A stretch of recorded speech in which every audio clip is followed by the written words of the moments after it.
আজকে করব আমি একটা নতুন ধরনের চাল কুমড়োর বড়া। চাল কুমড়ো কেটে নুন হলদে সিদ্ধ করে রেখেছি। সবাই তো সব রকম এদের নারকেল দিয়ে পুর দেয়, আমি নারকেল দেবো না, আমি ধনেপাতার কাঁচা লঙ্কার পুরটা দেবো। এটা খেয়ে দেখবেন, খেতে খুব ভালো লাগবে। দিয়ে আমি চাল বেটারটা করে রেখেছি, তেলটাও আমি গরমে বসিয়ে দিয়েছি। ওর মধ্যে দিয়ে এটা ভাজবো। ওর মধ্যে দিয়ে দিলাম ওটাকে, এটা খুব ভালো লাগবে।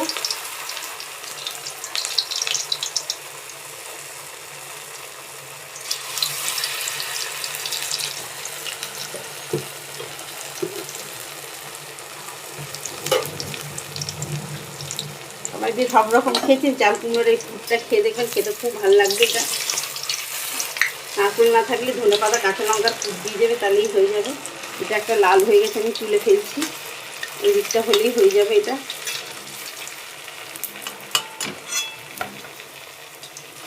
এটাও হয়ে গেছে।